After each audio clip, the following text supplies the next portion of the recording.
Yo, what is up, YouTube? It's boy IBP Gang, IBP Nation, IBP Boxing, IBP MMA. Coming at y'all with fight prediction for UFC 293, Strickland versus Adesanya. We're just gonna zip right through these. Quick prediction. Cards, I think it already started. I'm not gonna lie, but y'all really here for the main card, so that's all that really matters. You know what I'm saying? But undercard fights, some good ones over here. So first fight, I'm picking Kevin Jousset to beat Kiefer Crosbie. I just think on the feet, Kevin Jousset's like, a little better. I know Kiefer Crosbie has really, a lot of power in his hands. Really good boxer. I saw him on Kingpin. He fought Aaron Chalmers. But I think Kevin Jousset, with his training at CKB, kickboxing over there with Israel Adesanya, he'll be able to outclass Kiefer Crosbie and put in some dangerous spots throughout 15 minutes. So give me Kevin Jousset by decision.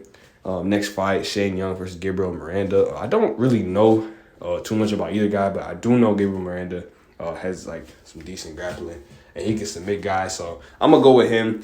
Shane Young's not been on the best streak, and he also missed weight, so that's a concern for me. So I really don't like that. So actually, maybe I'll go with Miranda by this submission. I'll keep a decision though. I think it's competitive. Young's going to be fighting for his UFC career, so he'll probably stay in there. But I think over the course of 15 minutes, Miranda should be able to find a finish, but I'll pick him by decision. I'll go with the gut pick. Next fight, we have Mike Mathetha versus Charles Radtke. I'm going with Charles. Sorry about that. I'm going with Charles Radtke by submission in round one. I just think, Blood Diamond has, a lot of insufficiencies, you could say, in the grappling department. We saw him get submitted by Jeremiah Wells. We saw him get out grappled by Orion Kosh in that last fight. I think Charles Radtke, even though he's a new guy in the UFC, I think he'd go out there, take him down, and submit him pretty easily. I think that's gonna might rattle Izzy a little bit. Seeing these TKB guys lose. I think Shane Young loses. I think that Mike Mathetha, Blood Diamond. it's crazy. He has 2 losses, and now they calling him by his. They calling him Mike Mathetha now, so that's kind of crazy. I think that was his original name. Blood Diamond was that's the name that he got changed to, but it's just crazy how quick you lose a nickname. Next fight, we have Nasrat Haqparast versus Landon Quinones. I'm going with Nasrat Haqparast. I did do research for Landon Quinones. I know his game. He has some good kicks. He's a good prospect, good kid. All this type of stuff. But Nasrat, he's so clean on the feet. Good boxing. We saw.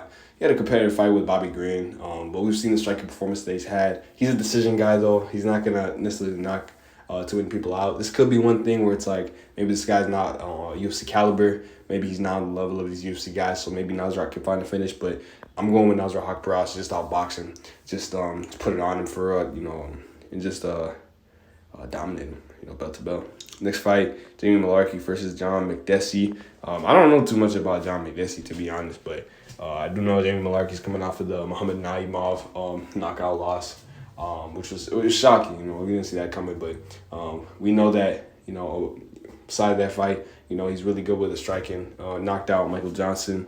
I think he can do that in this fight. I think he's gonna have high striking numbers in this fight. Probably go to a decision. Just gonna put it on John makdessi and have a dominant performance. So give me Jamie Mullarkey by decision.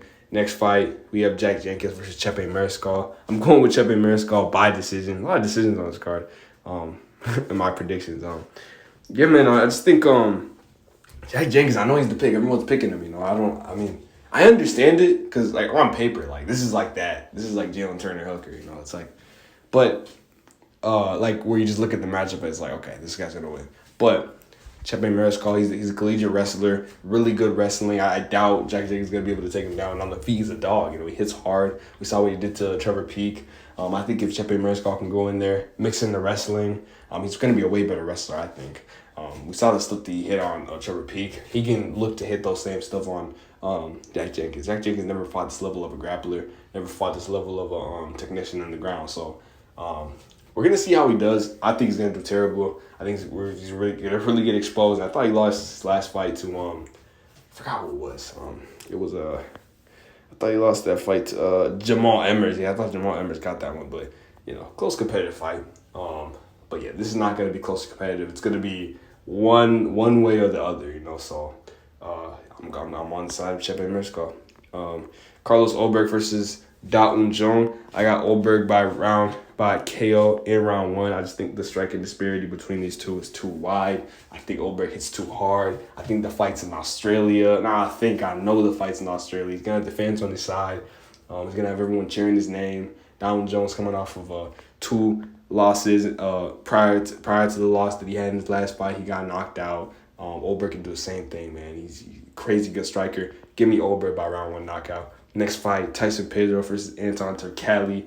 I got Turkali by submission in round 2. I just think Turkali, man, he's a dog out there. I think, like, I don't know how it's gonna happen. Actually, I think he just gets taken down. Turkali takes down Pedro.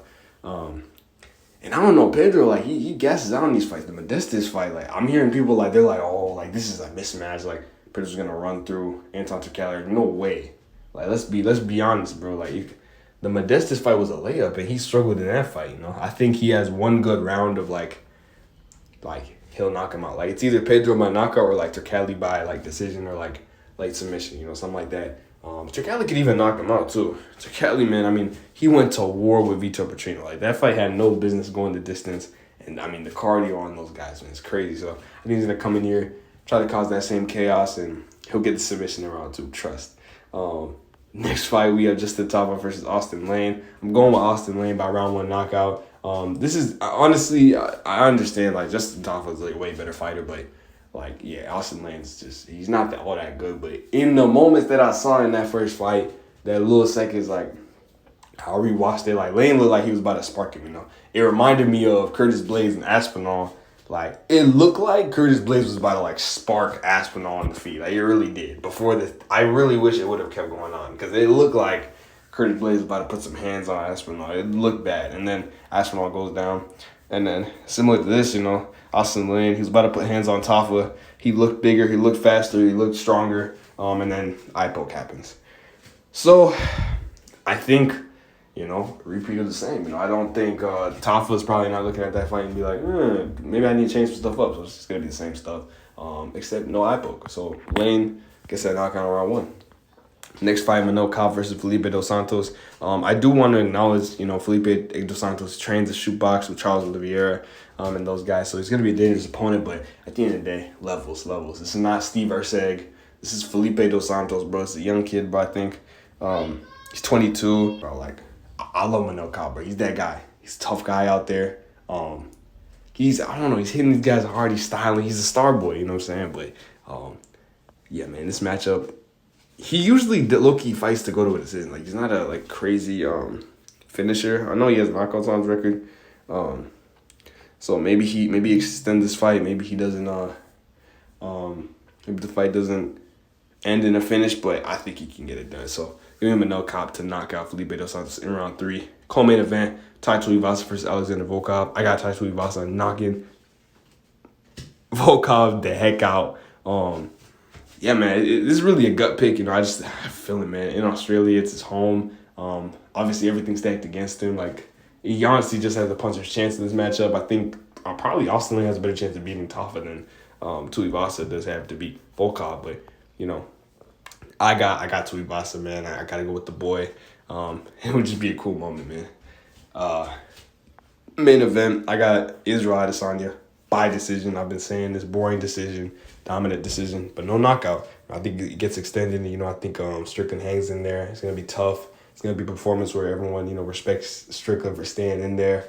And yeah, over 5 rounds, Strickland's going to survive. He's going to stay in the fight. But nah, he's not knocking him out, bro. He's definitely not knocking him out. Everyone on here saying knockout. 74% knockout, but nah. Decision Izzy, bro. We're back. Come on.